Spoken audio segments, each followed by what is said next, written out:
Assalamualaikum warahmatullahi wabarakatuh. Alhamdulillahirabbil alamin. Gimana kabar anak-anak sekalian? Mudah-mudahan kita senantiasa diberi kesehatan oleh Allah Subhanahu wa taala. Pada kesempatan kali ini mari kita melanjutkan materi pelajaran minggu yang lalu. Namun sebelumnya mari kita berdoa dulu, mudah-mudahan apa yang akan kita pelajari ini menjadi sebuah ilmu yang bermanfaat bagi kita semuanya. Bismillahirrahmanirrahim. Raditu billahi robba wa bil islami dina wa bi muhammadin nabiyya wa rasula rabbi zidni ilma warzuqni fahman. Anak-anak sekalian, pada kesempatan kita kali ini kita akan belajar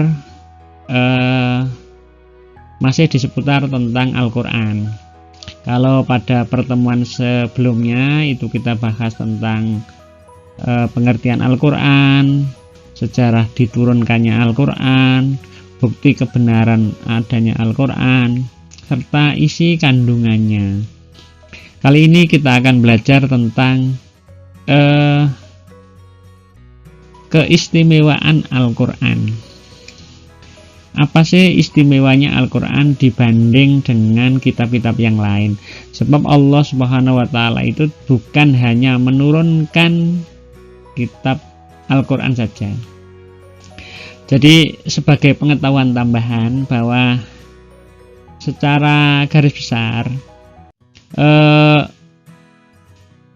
kitab suci itu ada yang sifatnya samawi dan ada yang ardi. Dilihat dari segi orang yang meyakininya. Kitab samawi itu kitab yang sumbernya berasal dari wahyu. Dalam pandangan Islam, kitab samawi itu ada 4, yaitu Taurat, Zabur, Injil, dan Al-Quran itu sendiri. Sedangkan yang ardi itu hasil buah karya atau karsa manusia, seperti pada agama-agama ardi seperti agama Hindu, Buddha, aliran kepercayaan, dan yang lain-lain itu.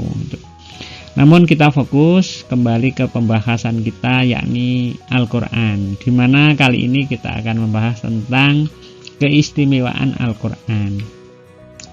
Keistimewaan Al-Quran itu bisa kita tinjau dari berbagai macam hal. Yang pertama adalah tentang kedudukan Al-Quran itu sendiri. Yang pertama bahwa istimewanya Al-Quran itu membenarkan isi kitab sebelumnya, yakni kitab Taurat ada yang diturunkan oleh Allah kepada Nabi Musa, membenarkan isi kitab Zabur yang diberikan oleh Allah kepada Nabi Daud, dan Injil yang diberikan oleh Allah kepada Nabi Isa alaihissalam. Al-Quran membenarkan isi kitab sebelumnya karena inti ajaran dalam kitab-kitab tersebut itu pada hakikatnya sama, yaitu isinya tentang ketauhidan, yakni mengesahkan Allah Subhanahu wa taala.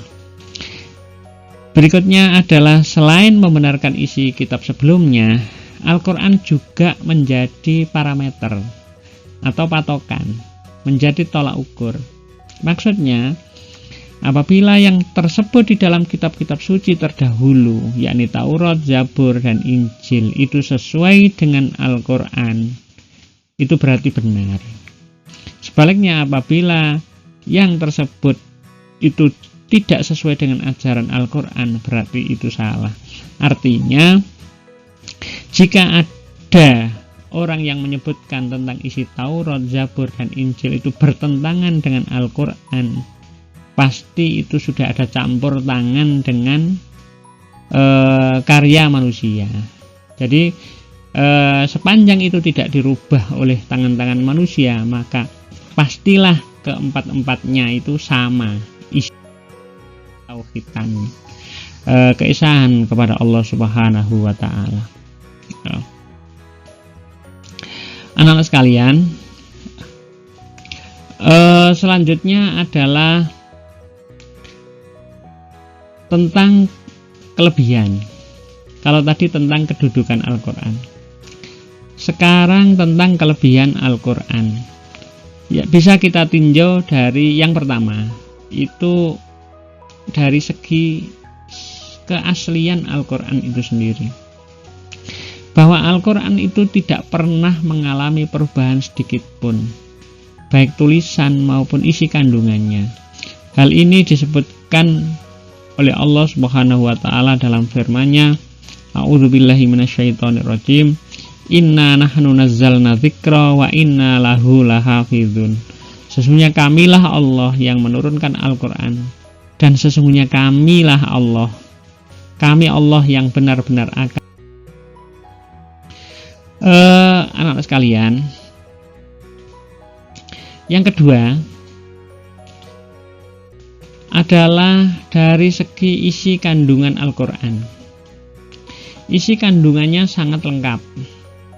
Artinya lengkap itu bahwa apa yang terkandung di dalam Al-Quran mampu menjawab seluruh problematika kehidupan manusia di berbagai tempat dan zaman. Dan itu sudah terbukti dalam hal apapun. Dari segi kedokteran juga, berapa banyak cerita yang kita dapatkan bahwa akhir-akhir ini banyak dokter yang menemukan atau ahli peneliti telah menemukan berbagai macam hal tentang teori-teori kesehatan, dan itu semuanya ternyata jauh sudah lama dijelaskan oleh Al-Quran. Misalnya apa yang dijelaskan dalam hadis tentang makna puasa, yang populer disebutkan dalam hadis Nabi, sumu tasihu, bahwa orang yang berpuasa itu bisa membuat pelakunya menjadi lebih sehat. Itu juga ajaran Islam yang ada dalam Al-Quran, kemudian diterjemahkan, dipanjangkan maknanya, dijelaskan maksudnya oleh Rasulullah agar mudah difahami untuk disampaikan kepada umatnya tentang makna puasa. Masih banyak lagi tentang kandungan-kandungan Al-Quran yang sesuai dengan perkembangan zaman, bahwa ternyata banyak penemuan-penemuan modern yang sesungguhnya itu semuanya sudah lama diungkap oleh Al-Quran, terutama dalam hal kesehatan, tentang kebersihan, dan macam-macam bidang yang tentunya amat sangat banyak. Yang berikutnya adalah keistimewaan Al-Quran itu bisa dilihat atau ditinjau dari segi susunan bahasanya.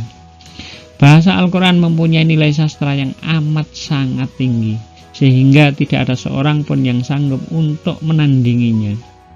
Keindahan bahasa Al-Quran hanya dapat dirasakan oleh orang yang paham, mahir tentang sastra Arab.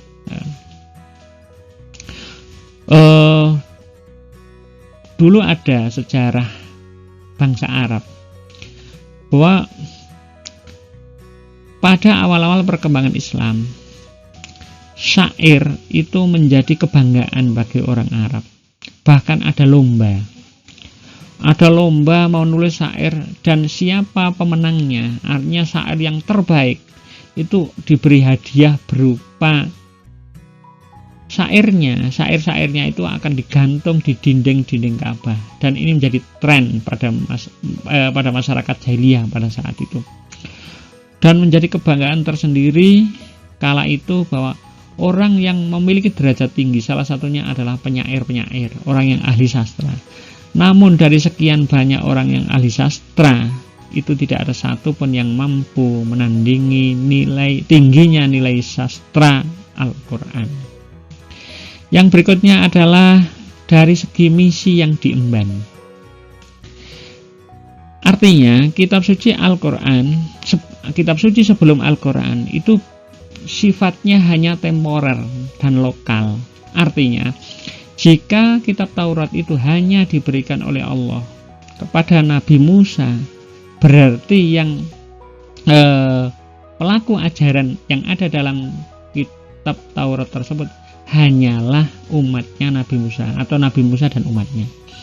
Jika kitab Zabur itu diturunkan kepada Nabi Daud, maka pelaku ajaran yang ada di dalamnya adalah Nabi Daud dan umatnya. Demikian juga Nabi Isa dengan Injilnya. Tetapi kalau Al-Quran itu adalah untuk seluruh umat siapapun. Seandainya ada umatnya Nabi Musa, seandainya ada umatnya Nabi Daud, seandainya masih ada umatnya Nabi Isa yang hidup sampai hari ini, maka dia wajib mengikuti ajaran yang ada di dalam Al-Quran. Oleh karena itu, Al-Quran bisa dikatakan sifatnya abadi dan universal. Abadi, tidak mungkin mengalami perubahan sampai kapanpun, dan universal, sifatnya umum untuk siapapun. Anak-anak sekalian, Al-Quran.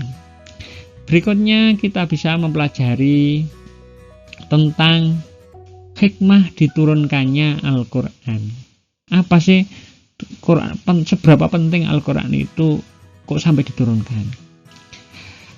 Setelah Nabi Muhammad SAW diutus oleh Allah untuk menyampaikan Al-Quran sebagai petunjuk hidup yang benar, sebagian dari mereka ada yang beriman, tapi juga sebagian ada yang menolak, ada yang murtad, dan sebenarnya ada yang pura-pura, ya munafik lah ya.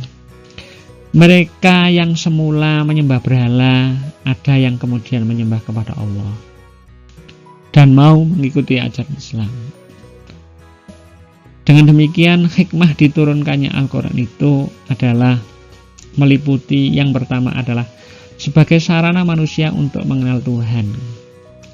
Karena tidak mungkin manusia itu bisa mengetahui Tuhannya tanpa perantara kitab suci yang jelas. Yang kedua, sebagai pedoman hidup dan petunjuk jalan yang benar agar manusia selamat atau tidak tersesat dan memperoleh kebahagiaan baik di dunia dan di akhirat.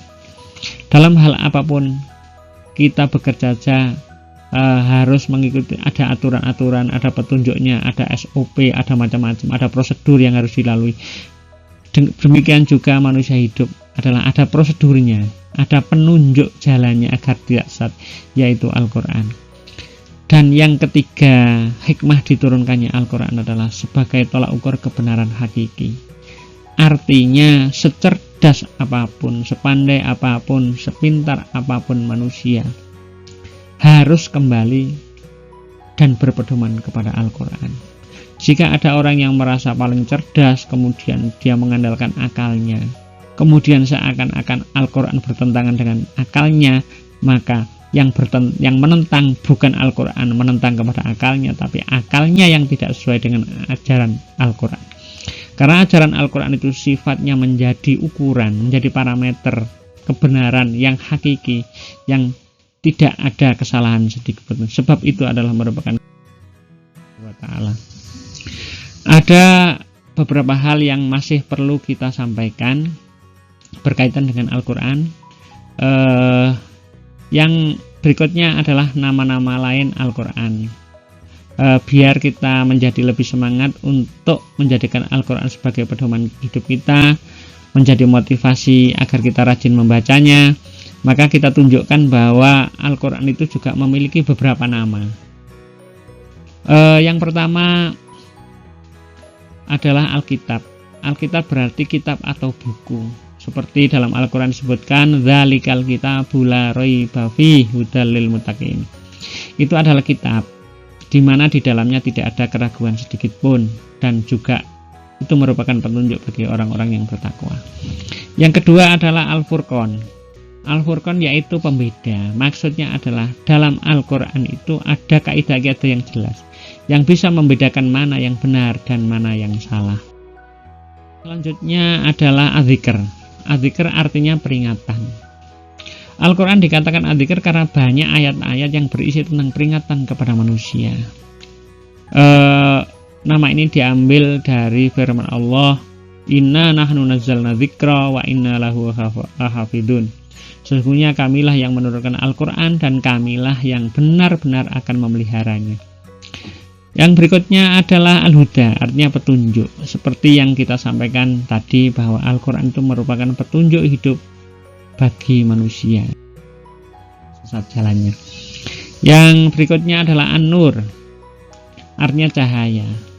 Ingat firman Allah dalam Al-Quran surat Al-Baqarah ayat 183. Syahrul Ramadan alladzi unzila fihil Quran hudal linnas. Bahwa Al-Quran itu juga bisa menjadi petunjuk bagi umat manusia. Ada ayat yang dalam surat An-Nur, wa man lam yaj'alillahu lahu nuran fama lahu min nur. Barang siapa yang tiada diberi cahaya atau petunjuk oleh Allah, maka tidaklah dia mempunyai cahaya sedikit pun.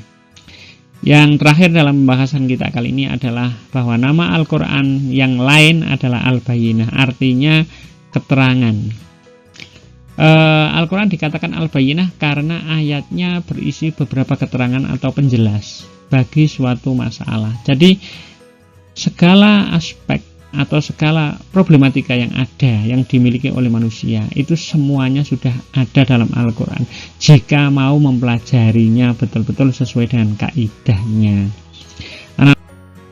Yang bisa kita pelajari pada kesempatan kali ini mudah-mudahan menjadi tambahan ilmu yang bermanfaat sebagai modal hidup kita di masa yang akan datang. Sekali lagi mudah-mudahan apa yang kita pelajari hari ini bermanfaat dan semuanya menjadi anak yang soleh. Amin ya rabbal alamin. Wabillahi taufiq wal hidayah. Wassalamualaikum warahmatullahi wabarakatuh.